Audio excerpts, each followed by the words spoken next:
আসসালামু আলাইকুম। হাইড্রোডাইনামিক্সের ২ নম্বর ক্লাসটাতে ভাই আপনাকে ওয়েলকাম করছি এবং সর্বশেষ ক্লাসে আমরা ফ্লুইড কাইনেমেটিক্স দেখছিলাম এবং ফ্লুইড কাইনেমেটিক্সের আজকে ২ নম্বর টিউটোরিয়াল। ফার্স্ট টিউটোরিয়ালটাতে আমরা বেশ কিছু ডেফিনেশন দেখেছিলাম এবং আজকেও আমরা বেশ কিছু ডেফিনেশন দেখব এবং বোঝার ট্রাই করবো ডেফিনেশনগুলো। আর আমি এখানে নোটে যে ডেফিনেশনগুলো লিখে রেখেছি আপনাকে এক্স্যাক্টলি সেগুলো লিখতে হবে এমনটা না। আপনি যে রাইটারের বই পড়েন সেই রাইটারের বইতে গিয়ে আপনি জাস্ট ডেফিনেশনগুলো দেখে নেবেন, কারণ এই চ্যাপ্টার ডেফিনেশন থেকেই প্রায় ৫ থেকে ৭ মার্কের কোশ্চেন আছে ভাই। ৫ থেকে ৭ মার্কের কোশ্চেন শুধুমাত্র এই চ্যাপ্টারের অর্থাৎ পার্ট এ এর কোশ্চেনগুলোই আছে। তার জন্য আপনার এই ক মার্কের কোশ্চেন, ক বিভাগের কোশ্চেনগুলো পড়া আপনার খুব বেশি জরুরি এই চ্যাপ্টারের জন্য। এবং বলে রাখা ভালো যে এই চ্যাপ্টারের এই পুরো হাইড্রোডাইনামিক্স জুড়ে হয়তো আমাদের ৩০ থেকে ৩৫টা ক্লাস করলে কিন্তু ডান হয়ে যাবে। ৩০ থেকে ৩৫, সর্বোচ্চ ৪০ হতে পারে হয়তো। এবং ক্লাসের ডিউরেশন হয়তো থাকবে ২০ থেকে ২৫ মিনিট। ২০ থেকে ২৫ মিনিটের ৩০ থেকে ৩৫টা কিংবা ৪০টা ক্লাস করলে ভাই আমাদের হাইড্রোডাইনামিক্স শেষ হয়ে যাবে এবং খুবই সহজ একটা কোর্স, এবং এখান থেকে A+ মার্ক পাওয়া কিংবা ফার্স্ট ক্লাস পাওয়া কিন্তু খুবই মামুলি টার্গেট বলতেই পারেন আপনি। এখন তাহলে আমরা ক্লাসটা শুরু করতে পারি। ফার্স্ট আমরা যেটা দেখবো সেটা স্ট্রেস, বা এটা আপনি চাপ বল বলতে পারেন বা পীড়ন, ভালো বাংলা। তাহলে পীড়ন জিনিসটা কি ভাই? আমরা এটা ছোটবেলায় পড়ছিলাম যে পীড়নকে যদি পি দ্বারা ডিনোট করি তাহলে আমাদের সূত্র ছিল F/A। এগুলো হচ্ছে এইচএসসি লেভেল কিংবা এসএসসি লেভেলের পড়া। F/A পীড়নকে আমরা ডিনোট করি, অর্থাৎ একক ক্ষেত্রফলের উপর যে বল প্রয়োগ করে সেটাকে আমরা পীড়ন বলি বা স্ট্রেস। এখানে এক্স্যাক্টলি সেম জিনিসগুলো লেখা আছে। পদার্থবিজ্ঞানের চাপ বা স্ট্রেস হলো অভ্যন্তরীণ বল যা কোনো বস্তু বা পদার্থের উপর বহিরাগত বল প্রয়োগের সময় অভ্যন্তরীণভাবে অনুভূত হয়। জাস্ট এগুলো বোঝার জন্য ভাই আপনাকে এগুলো নোট করতে হবে না, কিচ্ছু করতে হবে না। আপনি জাস্ট ধৈর্য নিয়ে দেখবেন, পরবর্তী যেন আমরা ফিল করতে পারি থিওরি এবং ম্যাথ করার সময়, তার জন্য এসব করা আর কি। এগুলো নোট করারও দরকার নেই। অর্থাৎ এটি এমন একটি পরিমাপ যা নির্দেশ করে কতটা বল কোনো বস্তুতে প্রয়োগ করা হয়েছে, যা বস্তুটির আকার পরিবর্তনের কারণ হতে পারে। মোস্ট ইম্পর্টেন্ট যে আমরা যে পীড়ন প্রয়োগ করা হয় বা স্ট্রেস, তবে কোনো একটা বস্তু বা এলিমেন্টের কিংবা এখানে আমরা যদি ফ্লুইড পড়ছি, ফ্লুইডের আকারও পরিবর্তন করে দেওয়া যেতে পারে। এখন স্ট্রেস সাধারণত প্যাসকেল এককে ইউজ আমরা পরিমাপ করি। আর দেখতে পাচ্ছেন যে বলের একক যদি নিউটন হয় আর ক্ষেত্রফল এরিয়া একক যদি মিটার স্কয়ার হয়, তাহলে তো এটা এমনই হচ্ছে যে নিউটন মিটার ইনভার্স। এক্স্যাক্টলি সেই জিনিসগুলো লেখা আছে এবং এখানে কিছু কথা রয়েছে। এবং স্ট্রেসের বিভিন্ন প্রকার রয়েছে, যেমন টেনসাইল স্ট্রেস বলে টান দেওয়া, অর্থাৎ ধরেন এখানে কোনো একটা এলিমেন্ট আছে, এই এলিমেন্টটাকে আপনি টানছেন এই বরাবর, এটাকে বলছে টেনসাইল স্ট্রেস বা টান দেওয়া, বা কম্প্রেসিভ স্ট্রেস বা চাপ দেওয়া। ওপর থেকে যেটাকে বল প্রয়োগ করেন, দেন চাপ দিচ্ছেন, দেন বিকৃতি করার চেষ্টা করছেন, এটাকে বলছে আমরা চাপ দেওয়া। এবং শেয়ার স্ট্রেস মোস্ট ইম্পর্টেন্ট, এটা কিন্তু মোস্ট ইম্পর্টেন্ট। শেয়ার স্ট্রেসটা কি? পাশাপাশি ভাবে চাপ দেওয়া, লাইক ধরেন এইভাবে কোনো একটা অবজেক্ট আছে, এখন এটাকে আপনি চাপ প্রয়োগ করে এই যে এই বরাবর আমি ফোর্স দিলাম বল, এই বরাবর বল প্রয়োগ করে আমি এরকম আকৃতি করে ফেললাম। দেখেন এমন হয়ে গেছে। এখন এটা বাঁক খেয়ে এই পাশে চলে আসলো, দেখেন এমন করে কাত করে ফেললাম বা পাশাপাশি, ওরা বলছে শেয়ার স্ট্রেস বলে, পাশাপাশি বা স্লাইড করা, এটাকে আমরা বলবো শেয়ার স্ট্রেস। এতটুকু জানলেই হবে, এগুলো খুব একটা জরুরি কিছু না। এখন আমরা ফার্স্ট যেটা দেখবো সেটা হচ্ছে ফ্লুইড মেকানিক্স। এখন এই ফ্লুইড নিয়ে যে স্টাডি করা হয় এটাকে আমরা ফ্লুইড মেকানিক্স বলতে পারি, যে বলবিদ্যার আন্ডারে এগুলো পড়ে। এখন এই ফ্লুইড মেকানিক্স আবার পার্ট রয়েছে, একটা হচ্ছে হাইড্রোস্ট্যাটিক্স, দেন সেকেন্ডটা হচ্ছে হাইড্রোকাইনেমেটিক্স এবং হাইড্রোডাইনামিক্স। এখন হাইড্রোস্ট্যাটিক্স জিনিসটা কি ভাই? যখন আমরা ফ্লুইডকে নিয়ে স্টাডি করবো রেস্টে, ফ্লুইড যখন রেস্টে থাকবে বা স্থির অবস্থায় থাকবে, তখন যে আমরা স্টাডি করি ফ্লুইড নিয়ে, সেটাকে আমরা বলি হাইড্রোস্ট্যাটিক্স বা ফ্লুইড ইন রেস্ট থাকবে। ফ্লুইড এখানে অ্যাট রেস্ট, ফ্লুইডটা যখন রেস্টে থাকবে স্থির অবস্থায়, তখন যে আমরা পড়াশোনা করি ফ্লুইড নিয়ে সেটাকে আমরা বলি হাইড্রোস্ট্যাটিক্স, বুঝতে পারছেন। আর সেকেন্ড হচ্ছে হাইড্রোকাইনেমেটিক্স, এক্ষেত্রে আমরা ফ্লুইডের ভেলোসিটি বা বেগ এবং অ্যাক্সিলারেশন বা ত্বরণ এ এসব নিয়ে ডিসকাস করি। এবং হাইড্রোকাইনেমেটিক্সে আমাদের চ্যাপ্টারটা কিন্তু শুরু হয়েছে কাইনেমেটিক্স, অর্থাৎ আমরা এক্ষেত্রে কিন্তু বেগ এবং ভেলোসিটি এসব নিয়ে কিন্তু ডিসকাস করব, অর্থাৎ ত্বরণ। আর হাইড্রোকাইনেমিক্স কি করি ভাই? আমরা ফ্লুইডকে মোশনে রাখবো। এখন ফ্লুইডটা গতিতে থাকবে, মোশন ইন মোশন, ফ্লুইড মোশনে থাকবে। দেন আমরা আবার ভেলোসিটি অ্যাক্সিলারেশন এগুলো নিয়ে আলোচনা করব। এটা হচ্ছে হাইড্রোডাইনামিক্স। তাহলে আমাদের বইটার নামও কিন্তু হাইড্রোডাইনামিক্সই। তাহলে হাইড্রোডাইনামিক্স আমরা কি করব, মোশনের প্রেক্ষিতে মোশন থাকবে, গতি থাকবে, তখন আমরা ভেলোসিটি অ্যাক্সেলারেশন এসব নিয়ে ডিসকাস করব। বাট মোশনের জন্য যে ফ্যাক্টর, অর্থাৎ বল প্রয়োগ করছি, কোনো কিছুতে মোশন সৃষ্টি করতে গেলে, গতি সঞ্চালিত করতে গেলে একটা ভাই ওর পিছনে তো একটা ফোর্স লাগবে, ফোর্স। ওই ফোর্সটাকে আমরা ডিসকাস করব না, বাট ফোর্সটাকে ডিসকাস করার যে ব্রাঞ্চ, সেটাকে আমরা হাইড্রোডাইনামিক্স বলি, বাট হাইড্রোমেকানিক্স মেবি। এখন ওইটা আমাদের দরকার নাই। এখন দেখেন ফ্লুইড কাইনেমেটিক্স জিনিসটা কি। Fluid kinematics, study of fluid motion. এখন এই ফ্লুইডের মোশনটাকে ডিসকাস করব।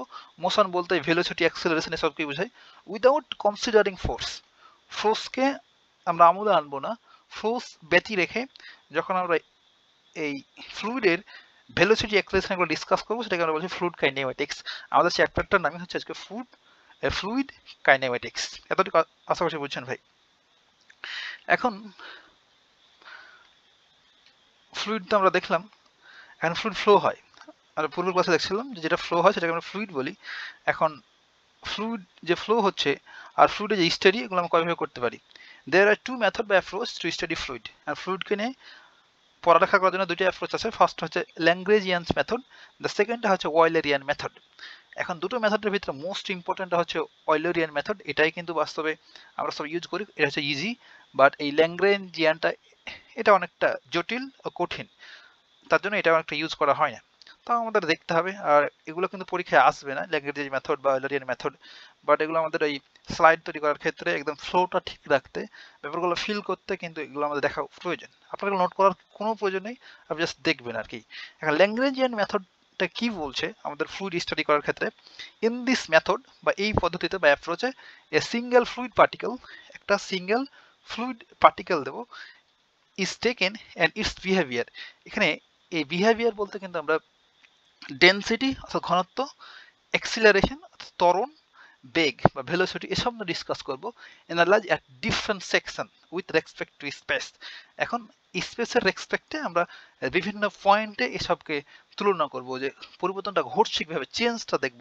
এখন ধরেন এখানে কোনো একটা 5 ড্র করলাম, এটা কোনো একটা 5, এটা পানির পাইপ একটা,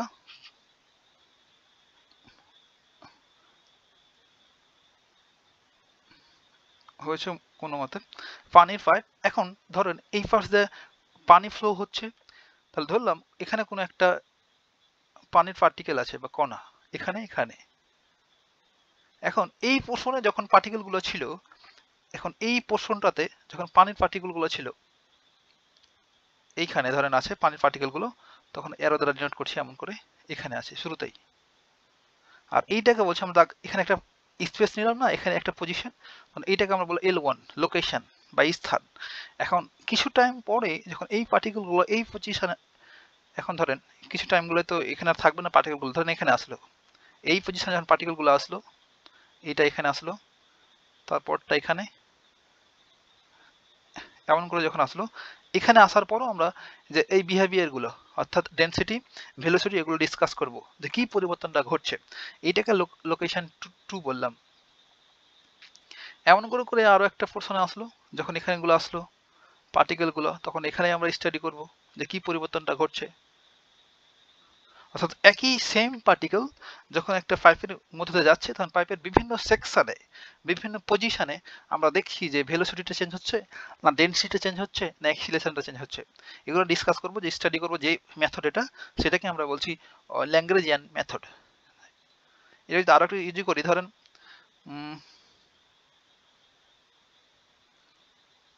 এই যে ধরেন এখানে কোনো একটা পার্টিকেল ছিল,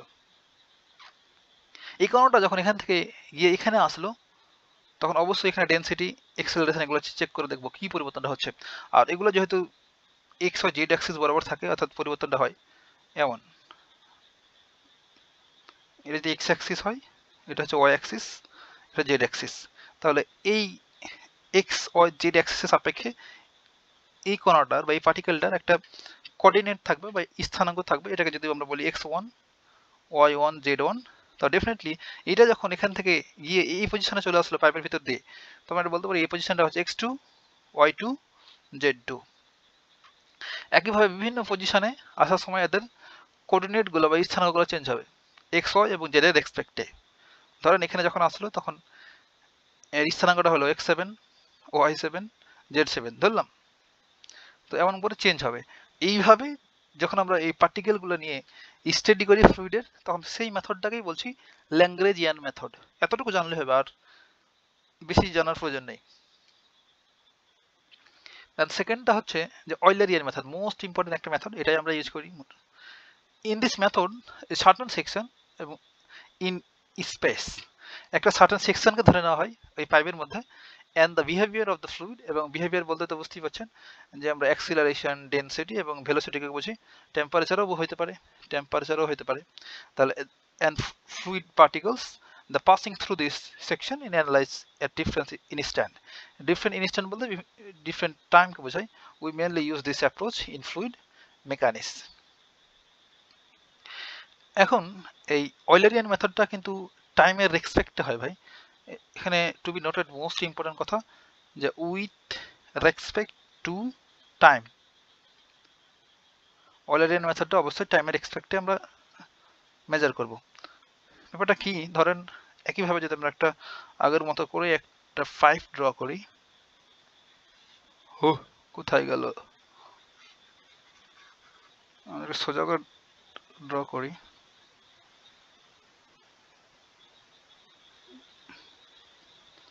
ওকে,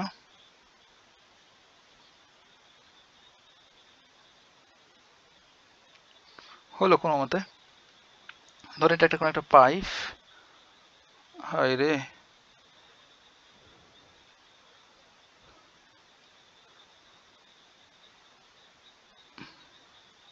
ওকে, পানির পাইপ। এই পাইপের একটা এই পোর্শনটাকে আমরা ফিক্সড করে ফেললাম। এই ফিক্সড পোর্শনে আমাদের অবশ্যই এক্স ওয়াই জেড এর ভ্যালু একটা নির্দিষ্ট থাকবে, কোঅর্ডিনেট এক্স ওয়াই জেড। এখানে কিন্তু আর x1 y1 z1 এমন করে লিখবো না, আমরা এই পাইপের একটা পজিশনকে ফিক্সড করে ফেললাম। ফিক্সড করার পর যেটা করব, এই পাশ দিয়ে তো পানি ফ্লো হচ্ছে, তাই না, পানির পার্টিকেলগুলো ফ্লো হচ্ছে, তো পানির পার্টিকেল যাইতেই থাকবে। আমরা করব কি, একটা সার্টেন পিরিয়ডে অর্থাৎ নির্দিষ্ট টাইম পর পর, ধরেন t1 টাইমে আসলাম, t1 টাইম ধরেন 9 AM বাজছে, তখন আসলাম সকাল 9টায় এসে দেখছি যে এই পজিশনে যে পানির পার্টিকেলগুলো আসছে তাদের বিহেভিয়ারগুলো কেমন, অর্থাৎ এগুলোর অ্যাক্সেলারেশন, তার ডেনসিটি, ভেলোসিটি, টেম্পারেচার এগুলো কেমনে আচরণ করছে, এটা মেজার করব। আবার টাইম 2 ধরেন, আরও একটা টাইম ধরেন আসলাম বিকাল 3টের সময়, পিএম হয়, তাই না, পিএম 3 PM আসলাম, দেন দেখছি যে এই পজিশনটাতেই যে পার্টিকেলগুলো আসছে তাদের বিহেভিয়ারটা কেমন। এমন করে নির্দিষ্ট সার্টেন টাইম পিরিয়ড চেঞ্জ করে করে যখন এক্সপেরিমেন্ট করা হয়, ওই সার্টেন পোর্শনের ক্ষেত্রে এখানে লিখেছে যে ইন স্পেস, এই স্পেসটার ভেতরে, সেটাকে আমরা বলছি অয়লারিয়ান মেথড বা অয়লারিয়ান অ্যাপ্রোচ। তাহলে ভাই ইন শর্টে যদি আপনি বলেন, তাহলে ল্যাগ্রেঞ্জিয়ান মেথডে যেটা করি, যে আমরা একটা পাইপের নির্দিষ্ট পজিশনে বা লোকেশনে যাই, বিভিন্ন লোকেশনে গিয়ে গিয়ে চেক করি যে পার্টিকেলগুলো, সেম পার্টিকেল, একই পার্টিকেলগুলো গিয়ে কেমন বিহেভ করছে। আর এখানে যেটা করি, যে এই পাইপের একটা নির্দিষ্ট সেকশনকে, একটা নির্দিষ্ট স্পেসকে আমরা ফিক্সড করে ফেলি, এই যে এক্স ওয়াই ফিক্সড করে ফেলি। দেন ফিক্সড করার পর দেখি যে ওই রিজন বা ওই স্পেসটার ভিতরে যে পার্টিকেলগুলো যাচ্ছে, সেই পার্টিকেলগুলোর বিহেভিয়ারটা কেমন হচ্ছে। এই তো অয়লারিয়ান মেথড শেষ। এখন আমরা পরবর্তী টপিকে যেতে পারি। এখন আমরা যেটা দেখবো সেটা হচ্ছে টাইপ অফ ফ্লো। এই যে পানি যে ফ্লো হচ্ছে পাইপের ভিতরে দিয়ে, দেখলেন পাইপের ভিতর দিয়ে পানি ফ্লো হচ্ছে, এই ফ্লোগুলো আবার কয়ভাবে হইতে পারে। ফার্স্ট হচ্ছে আমরা দেখবো সেটা হচ্ছে স্টেডি এন্ড আনস্টেডি ফ্লো। এখন স্টেডি আর আনস্টেডি ফ্লো কি ভাই, আমরা ডেফিনিশন এখানে লিখে আছে এখানে, a flow is said to be a steady flow. একটা ফ্লোকে বা প্রবাহকে আমরা স্টেডি ফ্লো বলবো। স্টেডি, এটা বাংলাটা হলো অবিচল, আর স্থিতিশীল বলতে পারেন। এখানে আরেকটা ভালো বাংলা আছে, স্থিতিশীল প্রবাহ, আর একটা হচ্ছে অবিচল, আপনার বইতে হয়তো লেখা থাকবে অবিচল প্রবাহ, একই জিনিস কিন্তু। হ্যাঁ, আর এই স্টেডি এবং আনস্টেডি আমরা মেজার করি টাইমের রেসপেক্টে, টাইমের সাপেক্ষে।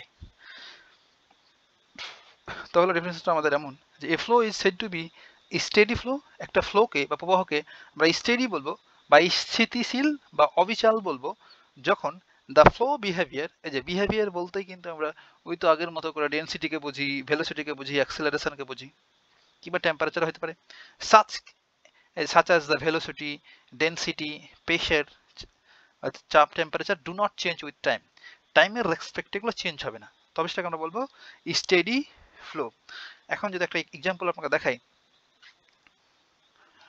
ধরেন আপনার বাসার পাশ দিয়ে একটা নদী প্রবাহিত হয়েছে, এটা নদী, এটা পদ্মা নদী, ওকে, নদী প্রবাহিত হয়ে গেছে।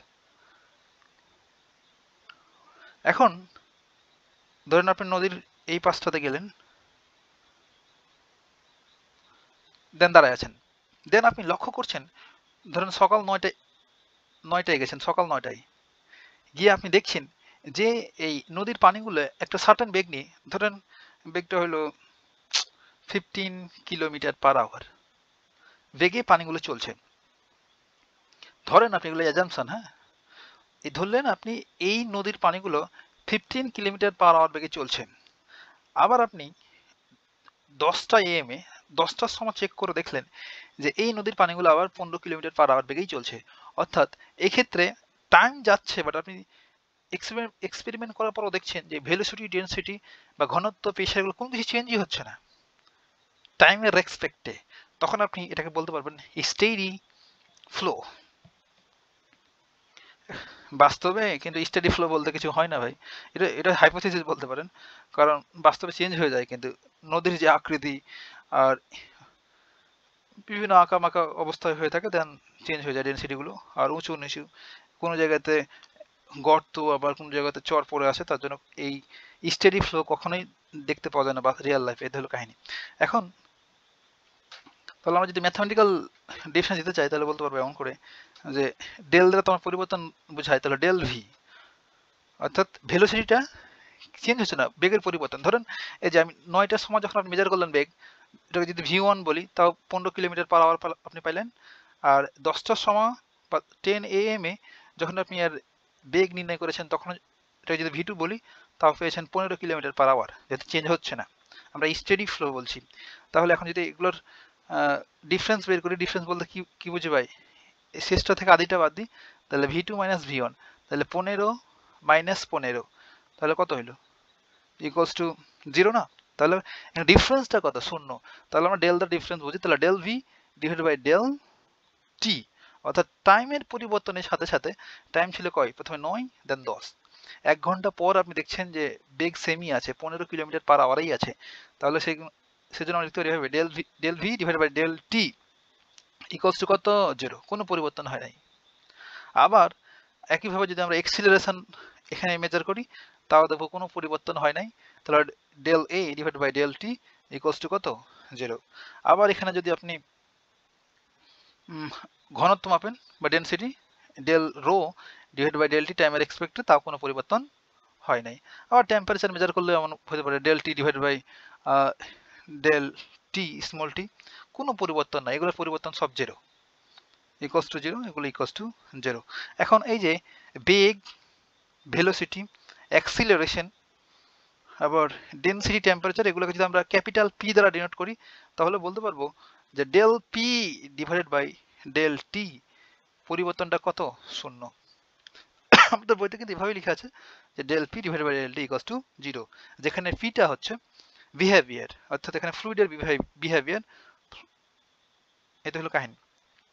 এখন যদি ভাই এমন হয় যে ভেলোসিটি, অ্যাক্সেলারেশন, ডেন্সিটি সবগুলো চেঞ্জ হয়ে গেল, সেটাকেই আমরা বলবো আনস্টেডি ফ্লো বা অবিচল প্রবাহ, তাই না, বা অস্থিতিশীল। এই যে এখানে লেখা আছে যে অস্থিতিশীল প্রবাহ, বাংলাতে এখানে লেখা আছে, আবার আপনি এগুলো বলে পড়তে পারেন, সমস্যা নাই। এখন সেক্ষেত্রে কি হবে, সেক্ষেত্রে আমাদের এই যে del V divided by del T not equal to 0 হবে, 0 হওয়ার প্রশ্নই আসে না। এখানে যদি চিন্তা করতে চান, ধরেন আপনি আবার এখানে দাঁড়িয়ে আছেন, আর কিছু মুহূর্ত পর এই পাশ দিয়ে একটা দ্রুত গতির স্পিড বোর্ড চলে গেল।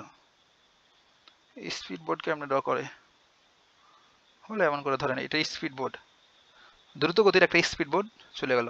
এখন এই স্পিড বোর্ডটা যাওয়ার ফলে কি হবে, এখানকার পানিগুলোকে ধাক্কা দেবে না, নিচের পানিগুলোকে ধাক্কা দেবে, ধাক্কা দেওয়ার ঢেউ তৈরি হবে। ঢেউ তৈরি হলে ডেফিনেটলি তখন এই পানি যে 15 কিলোমিটার পার আওয়ার বেগে যে চলছিল সেটা চলবে না, ধরেন 14 হয়ে গেল কিংবা আরো বাইরে 20 কিলোমিটার পার আওয়ার হয়ে গেল কিছু সার্টেন টাইমের জন্য, তখন কিন্তু আবার এই স্টেডি থাকবে না ফ্লোটা, তখন আনস্টেডি হয়ে গেল, নন স্টেডি হয়ে গেল। তার জন্য আমরা বলতে পারবো সেক্ষেত্রে যে del V divide by del T not equal to zero, আবার del a divided by del T not equals to zero, একইভাবে প্রতিটাই del rho divided by del টি টাইমের এক্সপেক্টেড ঘনত্ব চেঞ্জ হয়ে যাবে নট ইকুয়ালস টু জিরো, আবার del t divided by del small t not equal to zero. তাহলে সবগুলোকে আমরা বলতে পারবো del P divided by del T not equals to zero. আর এই কন্ডিশন হোল্ড করলে আমরা এটাকে বলবো নন স্টেডি ফ্লো, আর এই কন্ডিশনটাকে হোল্ড করলে আমরা বলতে পারবো যে স্টেডি ফ্লো। আশা করছি বুঝছেন ভাই। আর স্টেডি ফ্লো কাকে বলে, আনস্টেডি ফ্লো বা নন স্টেডি ফ্লো কাকে বলে, এগুলো বারবার করে পরীক্ষাতে কতবার আসছে আপনি চিন্তাই করতে পারবেন না, আপনি যে রাইটারের বই পড়েন সেখান থেকে পড়ে নেবেন, এটা হলো কাহিনী। এখন আমি যা বললাম এগুলো মাতৃভাষায় লেখা আছে, একটু যদি পড়ি, স্থিতিশীল প্রবাহ বলতে এমন একটি প্রবাহকে বোঝায় যেখানে নির্দিষ্ট স্থানে বেগ, চাপ ও অন্যান্য প্রবাহের বৈশিষ্ট্য সময়ের সাথে অপরিবর্তিত থাকে, আমরা দেখলাম একটু আগে। অর্থাৎ প্রবাহের যে কোনো বিন্দুতে সময়ের সাথে প্রবাহ শর্তগুলি পরিবর্তিত হয় না, তবে এর অর্থ এমন নয় যে সব জায়গায় প্রবাহ একই রকম হবে, বরং প্রতিটি নির্দিষ্ট স্থানে প্রবাহের বৈশিষ্ট্যগুলো ধ্রুব থাকবে ডেফিনেটলি। এখন একটু উদাহরণ দেওয়া আছে যে নির্দিষ্ট হারে পাইপের মধ্যে দিয়ে প্রবাহিত পানি, এটা হচ্ছে স্থিতিশীল বা অবিচল প্রবাহের একটা এক্সাম্পল, পড়ে নেবেন। হ্যাঁ, আর অস্থিতিশীল প্রবাহ আবার মাতৃভাষায় লেখা আছে, এই তো আপনি ভিডিওটা পজ দিয়ে জাস্ট পড়ে নেবেন। এখন মোস্ট ইম্পর্টেন্ট, এইটা কিন্তু বারবার আমাদের এক্সামে আসছিল এই ডেফিনেশনটা, uniform and non uniform flow. Uniform flow বলতে কি বুঝি ভাই, a flow is said to be uniform, একটা প্রবাহকে আমরা ইউনিফর্ম বলবো if the flow velocity, flow হওয়ার সময় যে বেগটা থাকবে ভেলোসিটিটা, does not change with space at an instant, অর্থাৎ স্পেসের রেসপেক্টে, ইনস্ট্যান্ট বলতে টাইমকে বোঝায়, হ্যাঁ, আর বিভিন্ন টাইমের রেসপেক্টে বিভিন্ন স্পেসে বা জায়গাতে ভেলোসিটিটা যদি সেম থাকে তবে আমরা এটাকে বলবো ইউনিফর্ম ফ্লো। আর যদি না থাকে আদারওয়াইজ নন ইউনিফর্ম, যেটা ইউনিফর্ম হবে না বা ভেলোসিটিটা স্পেসের রেসপেক্টে সেম থাকবে না, তাকেই তো আমরা বলবো নন ইউনিফর্ম, তাই না? এটা হলো কাহিনী। এখন এটাকে আমরা জাস্ট একটা ফিগার আউট করে বোঝার চেষ্টা করব। ধরেন এখানে একটা 5 ড্র করি,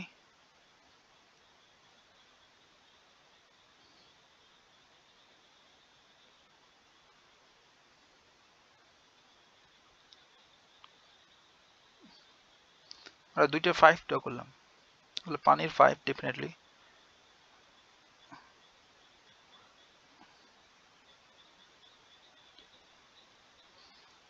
এইটা এমন হয়েছে।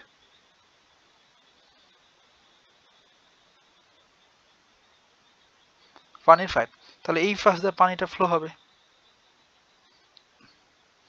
এখন এই যে এই প্রান্তের প্রস্থচ্ছেদের ক্ষেত্রফলটাকে যদি আমরা A1 বলি, তাহলে যেখান থেকে পানিটা আউট হচ্ছে, বের হচ্ছে, রিলিজ হচ্ছে, এই পোর্শনটার ক্ষেত্রফল কত হবে? তাহলে A2,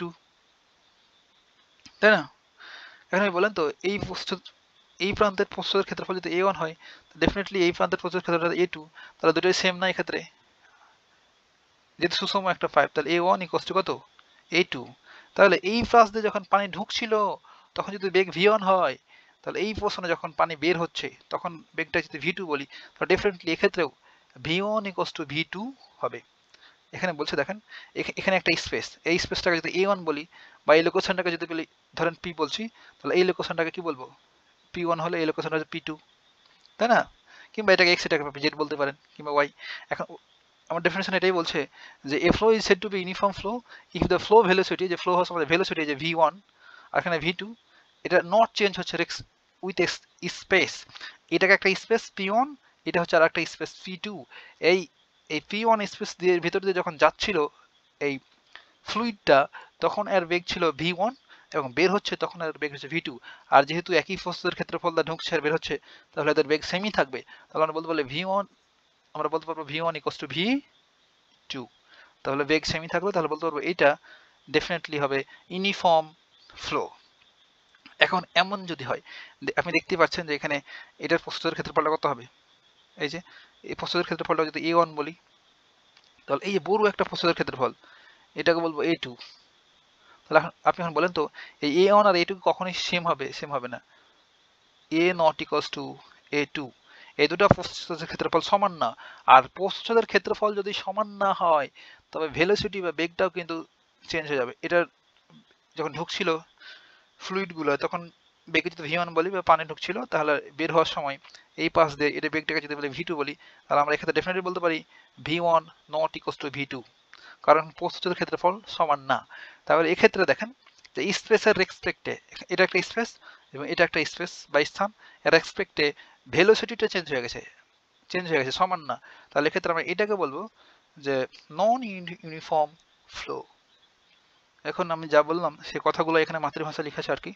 ইউনিফর্ম ফ্লো বলতে এমন একটা তরল প্রবাহকে বোঝায় যেখানে তরলের বেগ নির্দিষ্ট প্রবাহ পথের যে কোনো বিন্দুতে সমান থাকবে। এক্ষেত্রে দেখেন এই পয়েন্টে v1 ছিল, এই পয়েন্টে v2, দুটাই v1 R v2 same, but এখানে v1 যা, এখানে v2 আলাদা, v1 এবং v2 নট ইকুয়াল। এখানে মাতৃভাষা এগুলো লেখা আছে। আরেক বিন্দু পরিবর্তন হয় না, এরূপ প্রবাহ সাধারণত স্থিতিশীল প্রবাহের অবস্থায় ঘটে, সেখানে বৈশিষ্ট্যগুলি সময়ের সাথে অপরিবর্তিত থাকে। এটা হলো কাহিনী স্টেডি ফ্লোর ক্ষেত্রে। এখানে লেখা আছে একটা সোজা সমতল পাইপে নির্দিষ্ট হারে প্রবাহিত পানি, এটা হচ্ছে ইউনিফর্ম ফ্লোর একটা মোস্ট ইম্পর্টেন্ট এক্সাম্পল। এখন নন ইউনিফর্ম ফ্লো জাস্ট ইউনিফর্মের অপোজিট। নন ইউনিফর্ম ফ্লো বলতে এমন একটি তরল প্রবাহকে বোঝায় যেখানে তরলের বেগ প্রবাহের পথ বরাবর এক বিন্দু থেকে অন্য বিন্দুতে পরিবর্তিত হয়। ডেফিনেটলি দেখলেন আপনি যে এই পোর্শনে বেগ ছিল v1, এই পোর্শনে v2 হয়ে গেছে, আর যেটা সমান না, নট ইকুয়াল। তাহলে এখানে যদি 10 কিলোমিটার পার আওয়ার, তাহলে এখানে হয়ে গেছে 5 কিলোমিটার পার আওয়ার, এমন সেগুলো লেখা আছে। আর একটা নদীতে প্রবাহিত পানি কে বলছি নন ইউনিফর্ম ফ্লো বলতেই পারি। প্রায় 27 মিনিট হয়ে গেল, আর এক পেজ আছে। এখন আমি যা বললাম এতক্ষণ ধরে সবগুলো এখানে সাম আপ করে লেখা আছে সুন্দরভাবে, এই যে সুন্দরভাবে। আপনি এখন ভিডিওটা পজ দিয়ে দিয়ে এগুলো পড়ে নিতে পারেন, সুন্দর করে লেখা আছে। Type of fluid flow, steady and unsteady. Then এই যে most important laminar and turbulent flow, এটা নিয়ে একটা কথা বলা যেতেই পারে, লেমিনার অ্যান্ড টার্বুলেন্ট ফ্লো। এখন এটা হচ্ছে ওয়ান কাইন্ড অফ ফ্লো। তাহলে এই লেমিনার ফ্লোটা কখন বলবো? Fluid flows in the smooth parallel layers with the minimal mixing between the layers. Laminar flow তখনই বলবো যখন একটার সাথে একটা পানির লেয়ার মিলবে না, এমন করে চলবে সমান্তরালভাবে। আর টার্বুলেন্ট ফ্লো তখনই হবে যখন এগুলো মিক্স আপ হয়ে যাবে। ধরেন এমন করে পানির ফ্লো বাঁক খাচ্ছে, এমন করে ঘুরছে, এটাকে আমরা বলবো টার্বুলেন্ট ফ্লো। মাতৃভাষাও লেখা আছে এখানে, দেখলে বুঝবেন ল্যামিনার এবং টার্বুলেন্ট প্রবাহ। তরলটি মসৃণ এবং সমতল স্তর প্রবাহিত হয়, যেখানে স্তরগুলোর মধ্যে মিশ্রণ কম হয়। এবং আর এটার একটা যে এক্সাম্পল আপনি চিন্তা করেন, ধরেন এখানে পানির ট্যাপ আছে, এখানে পানির ট্যাপ আপনি ছাড়লেন, পানির ট্যাপ থেকে পানি যদি ছাড়েন, সজোরে পানিগুলো সোজা গিয়ে পড়ে বেসিনে, এখানে বেসিন আছে, বেসিনে। আর এই সোজা এই পথে পড়ার সময় পানিগুলো যে অবস্থা ছিল, এগুলোকে আমরা বলবো ল্যামিনার ফ্লো। আর এখানে বেসিনের উপর পড়ার পর তো ছড়িয়ে ছিটে যাবে না, এমন করে ছড়িয়ে ছিটে আঁকা বাঁকা হয়ে যাবে, ঘূর্ণি পাক খাবে। তখন আমরা এটাকে বলবো এই নিচে যে বেসিনে পড়ছে আর পাকা পাকা ঘুরছে, এটাকে আমরা বলবো টার্বুলেন্ট প্রবাহ। এটার আরো একটা ভালো এক্সাম্পল হলো টার্বুলেন্ট প্রবাহের, যখন আপনি কোন একটা ব্রিজের ভেতর দিয়ে কিংবা সুইচ গেটের ভেতর যখন পানি প্রবাহিত হয়, তারপর পানিগুলো বের হওয়ার পরে কিন্তু পাকা পাকা ঘুরে হয়, ওই ঘোরাটাই হচ্ছে টার্বুলেন্ট প্রবাহ। আর ল্যামিনার সমান্তরালভাবে চলবে। আর সংকোচনীয় প্রবাহ পরিমাণ এগুলো যে তরলের ঘনত্ব প্রবাহের সময় ওই যে উল্লসিতভাবে পরিবর্তিত হয় সাধারণত গ্যাসের ক্ষেত্রে, এটাকে আমরা বলবো সংকোচনীয় প্রবাহ বা সান্দ্র অসান্দ্র, এগুলো জাস্ট মাতৃভাষায় পড়ে নেবেন। আর এটা ঘূর্ণনশীল এবং অঘূর্ণনশীল প্রবাহ একইভাবে, যে প্রবাহের সময় তরল কণাগুলো ঘুরে তাহলে ঘূর্ণনশীল বলবো, আর যদি না ঘোরে তবে সেটাকে অমসৃণভাবে প্রবাহিত হয় তবে বলবো অঘূর্ণনশীল প্রবাহ। এটা রোটেশনাল এবং আনরোটেশনাল বা ইরোটেশনাল ফ্লো, এটাও কিন্তু মোস্ট ইম্পর্টেন্ট ডেফিনেশন। এগুলো জাস্ট আপনার বইতে পড়ে নেবেন, rotational and ইরোটেশনাল flow. R compressible এবং ইনকম্প্রেসিবল বইতে পড়ে নেবেন, আর লেমিনার আর টার্বুলেন্ট তো হইলই, আর এটা তো মোস্ট ইম্পর্টেন্ট, আমরা পূর্বে এগুলো ডিসকাস করলাম। তাহলে এই পর্যন্ত ভাই, কথা হবে নেক্সট টিউটোরিয়ালে থিওরি কিংবা ম্যাথ নিয়ে।